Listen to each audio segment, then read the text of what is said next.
This week on FRCmedia News, 3 months in office, we get an update from Bristol County Sheriff Paul Heroux. A City Council committee gives the okay for raises for the school committee, and Fall River's election season begins next week. All this and more coming up.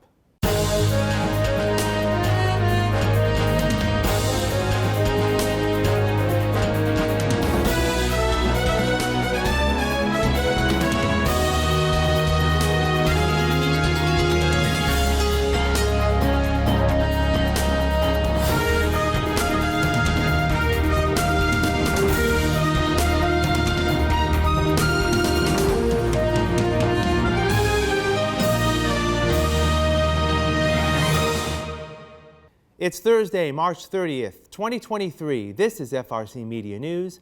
I'm Keith Tebow. It's been a busy first 3 months for Bristol County Sheriff Paul Heroux as he continues to get acclimated to his new job. During an interview this week, the sheriff says he's already established a good working relationship with staff. An immediate priority, however, is filling 100 to 200 openings for correctional officers. Low CO numbers is a problem all around, not just around the country, but it causes problems all over our organization. If you don't have enough correctional officers, you can't offer programming. If you don't have enough correctional officers, you can't open up certain housing units and spread inmates out. When you don't have a lot of COs, the people are getting forced to do overtime. And then when they're forced to do overtime, then they get kind of burnt out, and then they call in sick. And when they call in sick, that forces another person to come in to do overtime, and it creates a vicious cycle. So the lack of COs is really bad for programming. It's bad for morale for the COs. It causes more forced overtime, and so that's something that I'm trying to increase the number of people we're recruiting to come work here. That way we can address that morale problem. There is an incentive program underway to recruit and retain correctional officers that includes a $5,000 signing bonus. Sheriff Heroux says replacing 25-year incumbent Sheriff Tom Hodgson has led to what he sees as a reluctance by some employees to embrace change. I've said numerous times to people, if I don't change things, then I shouldn't have ever come here. What's the point of me ever leaving Attleboro as mayor? I should have probably just stayed in Attleboro if that's the case, if I don't try to change things here for the better.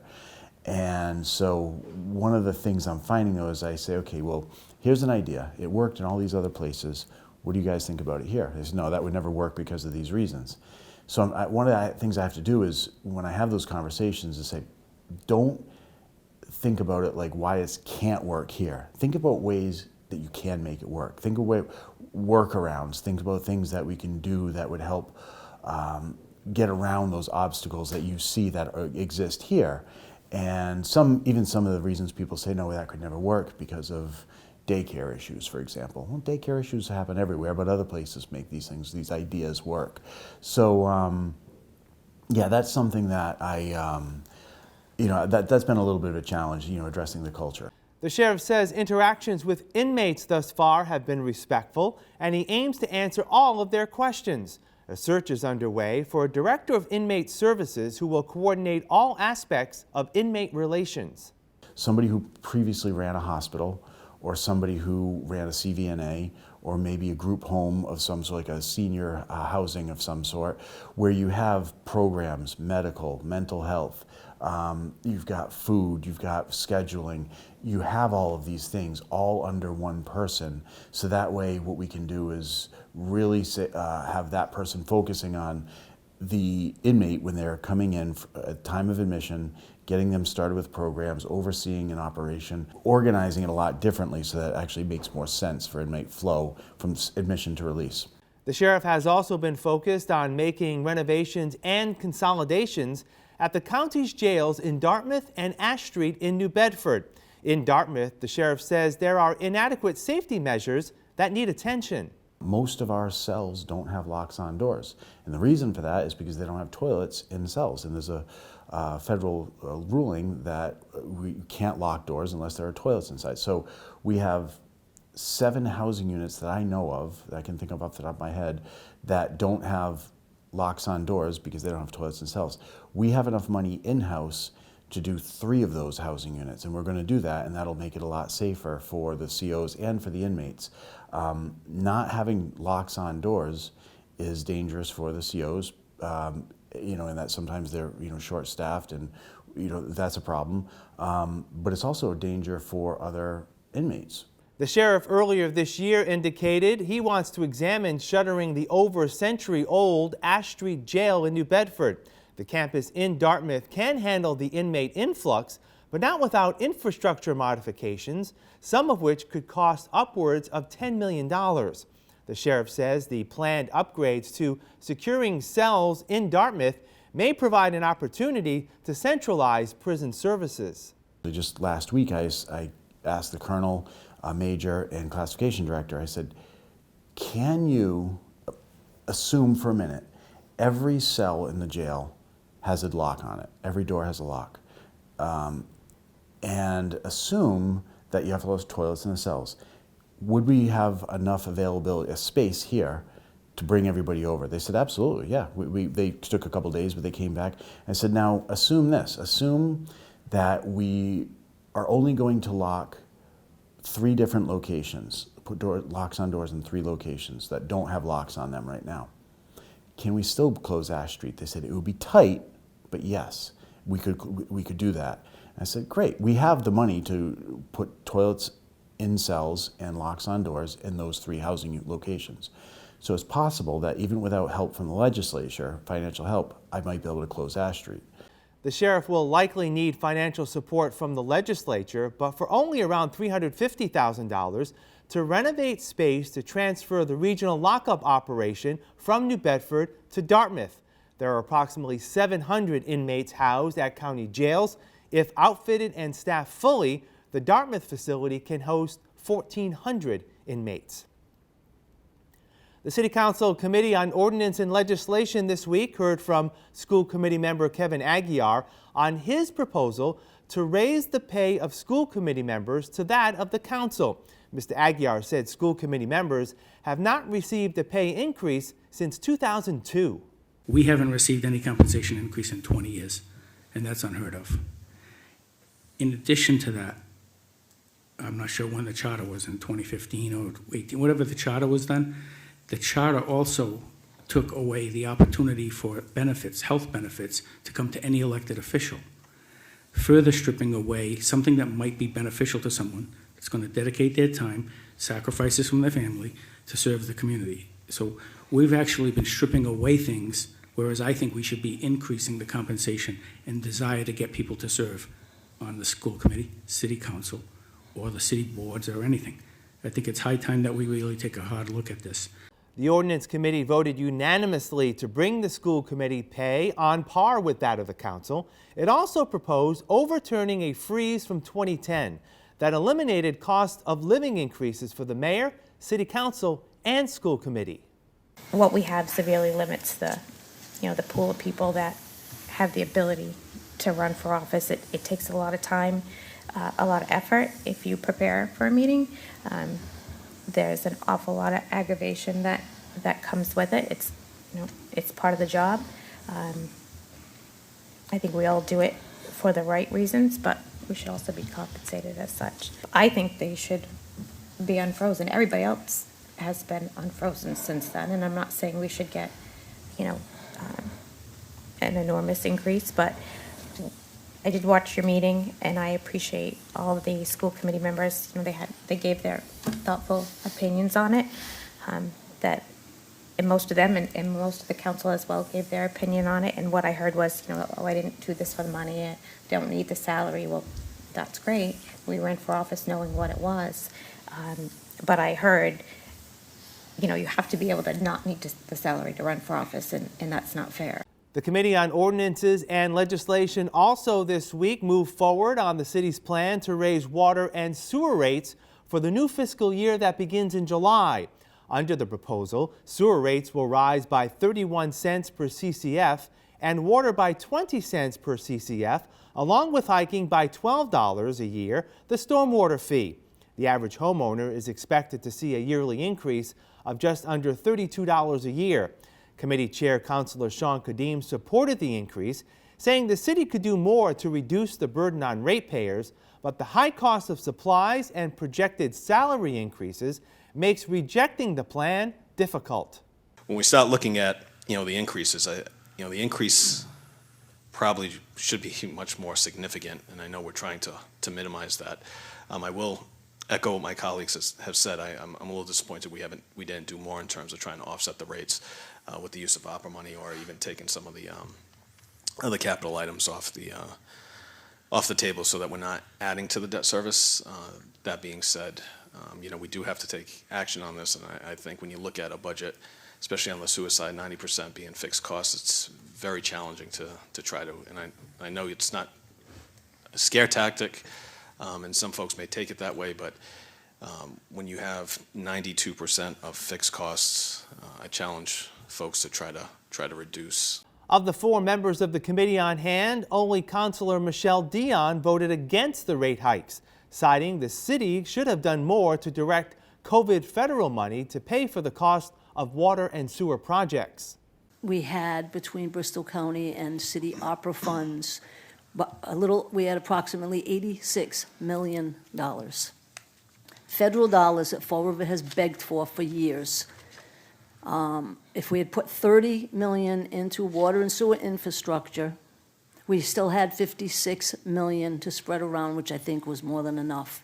Do these people deserve a raise? They absolutely do deserve a raise. Could these rates have been offset? They certainly could have. Could we have done more for our workers, our ratepayers, and our taxpayers? Absolutely, we could have. And that's where I have a problem. And basically, so I really struggle with that. I hate that we didn't do more, and just take the easy way out all the time. The special committee reviewing the city charter held another meeting this week. The panel voted to recommend a change in the number of registered voters needed to nominate a candidate for the municipal city election ballot. Currently, 300 signatures of voters are needed for candidates to run for mayor, with 150 for those seeking seats on the city council and school committee. Committee member Daniel Robillard wanted the number of signatures lowered to 50 for each race, which had been the norm prior to the charter being changed in 2017. Regardless of what the signature requirements are, I know that Councilor Washington has been on the ballot. I've been on the ballot. I don't know who else, if anyone here, has been on the ballot. But regardless of what the signature requirements are, you always need to get more than the required number, because you're always going to have signatures that are going to be disqualified by the elections office. Ballot access should be easy. Once you get on the ballot, that's where the work of running for office and running a campaign and meeting the public and putting your positions out and your vision for why you should be elected. That's where the real work of a campaign begins. Obtaining ballot access should be very easy. The committee did not agree with Mr. Robillard's suggestion, instead voting to recommend lowering the signature requirements to 100 for each race. Last week we brought you the story of Mayor Paul Coogan seeking to file a home rule petition with the state legislature to provide relief for the city in funding school transportation. The mayor was looking to have those costs covered by state money for education. Over the past week, however, the mayor decided to pull back his petition for now. I took a step back, not because of what I believe in or the principle of what we were trying to do, it because it was being mischaracterized as taking money from the students. I didn't see it that way. I never did. I wanted to make sure that there was a level playing field for transportation funding, whether it's regional, public, the comprehensive schools, charter schools. I still would like to see that happen. I think there is some things we're doing locally that may give us a little bit of a break, but at the same time, I think that this is something that the state has to acknowledge is a poorly written piece of that bill related to transportation of students. And I think, we'll work with them. We have a good relationship with the Healy Driscoll administration and see if we can fix it. Fall River State Senator Michael Rodrigues, chair of the Senate Committee on Ways and Means that handles the state budget, says school funding comes out of what is called Chapter 70 funds, and the mayor's plan to create statewide changes to school transportation funding presented some legislative challenges. If you're going to open the Chapter 70 debate, and even if your intention was to only open it considering that one component, the reality is once Chapter 70 is opened in a piece of legislation on the House and Senate floor, it is open. Every member has the ability to file an amendment to amend Chapter 70 and all the components of Chapter 70, which is a very complicated and extensive chapter of Mass General Law. So I don't see any appetite right now. We are in the 4th year of funding the so-called Student Opportunity Act. The last time we amended Chapter 70, the act that makes it so good for the city of Fall River, I don't see any appetite right now to open up the Chapter 70 debate on a whole. Now, if the city of Fall River were to file a home rule petition where this change in how to consider school transportation only affects the city of Fall River, not the state generally, I think there might be some appetite to at least consider it. Governor Maura Healey this week signed off on a $388 million supplemental budget to meet the Commonwealth's needs through the end of this fiscal year. And many low-income Fall River residents could see some immediate benefits. Senator Michael Rodrigues says the state will continue to fund the federal COVID extension on the Supplemental Nutrition Assistance Program, or SNAP benefits, along with other assistance through the end of June. During the pandemic, Massachusetts received, listen to this, $133 billion federal dollars in one way, shape, or form. We cannot backfill all of those. I mean, we're concerned about food insecurity. We're concerned about housing instability.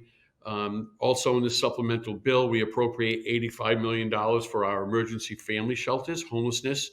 We know here in Fall River, but all around the Commonwealth, homelessness is a big issue. And our EA emergency assistance line item was depleted.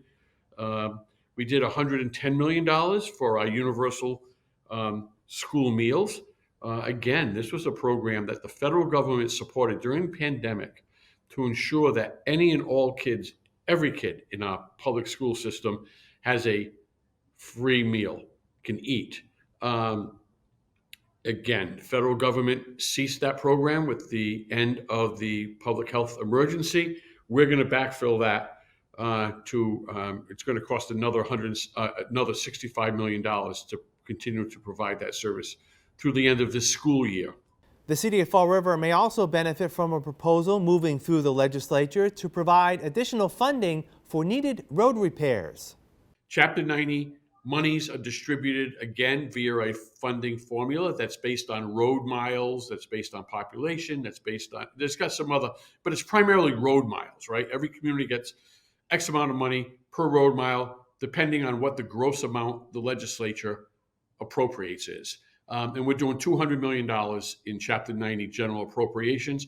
On top of that, we're doing an additional $150 million targeted at specific programmatic spends, not to communities, for municipal bridges, for culverts, in highway drainage improvements, stuff like that. But there's no earmarks. Fall River, again, has a lot of road miles, does very, very good by the funding formula for Chapter 90.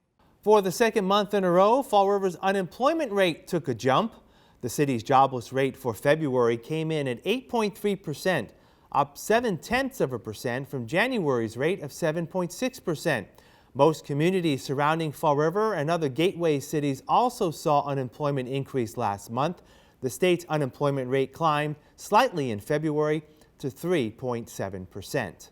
We'll be back with more FRC Media News right after this. Here are some job descriptions on the latest hot jobs list from the Mass Hire Fall River Career Center. Administrative Assistant, Community Connections, located at 1082 Davall Street, is looking for a full-time administrative assistant, responsible for providing office and phone support for the day center. Job number 186460011. High School Assistant Softball Coach, Atlantis Charter School, located at 155 North Main Street, is seeking a full-time high school assistant softball coach, responsible for guided instruction in the area of rules, techniques, and tactics to grown student athletes. Job number 186450091. Automotive Store Manager, Monroe Auto Service and Tire Centers, located at 129 Rhode Island Avenue, is looking for a full-time automotive store manager to lead all aspects of everyday store and shop operations and managing auto service bays. Job number 186470098. Director of Membership and Retention, One South Coast Chamber, located at 200 Pecasset Street, is looking for a full-time Director of Membership and Retention. For more information, call 508-676-8226. Tech Etch Incorporated, located at 100 Riggenbach Road, has an immediate need for the following full and part-time positions. Production worker, job number 1864582. Manufacturing engineer, job number 1864580. For more information about these and other positions, visit Mass Hire JobQuest at jobquest.tcs.eol.mass.gov or call the Mass Hire Fall River Career Center at 508-730-5000. It's time for spring cleaning. The city is rolling out an updated street sweeper schedule. Beginning in April, 4 phases of street sweeping will be implemented across 12 neighborhoods. Each phase represents 1 week of each month. For example, the streets in Phase 1 will be addressed in Week 1 of every month. Curb-to-curb access is essential as drivers may make several passes. Please avoid parking during posted times on new signage in your neighborhood. Parking restrictions are just a few hours, similar to a parking ban during a snowstorm. Questions may be directed to the Department of Community Maintenance at 508-324-2584 or the Mayor's Office at 508-324-2600. A map highlighting all sectors will be posted on the city's website and social media pages. Thank you for your cooperation in keeping our city clean. Welcome back. The Fall River election season officially gets underway Tuesday as candidates can obtain nomination papers for mayor, city council, and school committee. Well, it all begins on April 4th. Our office opens at 8 a.m., so if you are thinking about running for elected office this year, I encourage everyone, step up and run. It's for the betterment for the city of Fall River. Our office is open from 8 to 4, and you can obtain your nomination papers starting April 4th, next Tuesday, and then the deadline to obtain them is going to be on June 26th. So you have plenty of time to pick up your nomination papers and submit them to the Board of Elections. Mayoral candidates are required to obtain 300 certified signatures to have their names printed on the ballot, and candidates for school committee and city council are required to have 150 certified signatures. Mr. Lyon says candidates must meet the following criteria when requesting nomination papers. When you come to the window, we're going to go through a series of paperwork. We will have the candidate fill out a request for nomination papers. The other paper is for me to attest that they are in fact a registered voter. We're going to confirm their residency in Fall River and make sure that their census date is up to year. And the third one is their 8-word statement, where a candidate who might, for example, might be an incumbent, can put down that they're an incumbent, they're seeking renomination, or that they are the city council president, for example. That would be allowed to be printed on the ballot. So a candidate running for office can have up to 8 words printed, or if they're a veteran, for example, that can be put down on the ballot as well. Even though securing the number of signatures from voters for nomination may seem easy, Mr. Lyons recommends getting more signatures than the minimum. You never know the person you're asking to sign your nomination paper if in fact they are a registered voter. If they live in Fall River, for example, sometimes when you're collecting signatures outside of the supermarket, you may not sure if that person is in fact, fits the criteria to sign your nomination paper, or if the signature is not legible, for example. That happens a lot of the times. You want to make sure that those conditions are met. So when someone is when you're collecting signatures for your nomination papers, just make sure that the individual is a registered voter. Another important issue to pinpoint is that the voter who is signing your nomination paper, it's one thing to be registered, but they have to put down the address in which they are registered. That has been a point of confusion for the past number of elections. So make sure when someone is signing your nomination papers that they're putting down the address in which they are registered to vote as required by law. And of course, make sure that their signature is as legible as possible. We go to great extents to make sure that we can in fact read the voter's signature. Included in the mailing earlier this year of the city census is an application for voting by mail this year. Mr. Lyons says thus far that option to vote has been a popular one. So far, we have close to 5,000 people who have requested to vote by mail for the upcoming municipal elections. So the response has been fantastic, and I'm very happy to see that people are taking advantage of no excuse vote by mail. The feedback that we get from the general public has been fantastic, and I think voters at large really appreciate it as an option because you never know where you're going to be come election day. And another point to make, there is no in-person early voting for municipal elections. We only have in-person early voting for state elections, so that won't be until 2024. So for this year, if you elect to vote early voting, you will have to choose to vote by mail. And speaking of the city census, Mr. Lyons cautions that failure to take part may impact your active voter status this election season.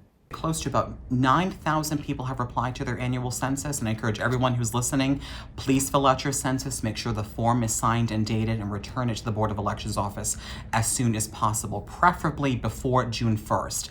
That is the deadline to receive the census, in which I will have to make voters inactive and send them a confirmation card to confirm that they do in fact still live in Fall River. So please get your census back to the Board of Elections as soon as possible. This year's municipal preliminary election will be held on September 19th, with the city election on November 7th. We will wrap up this edition of FRC Media News right after this.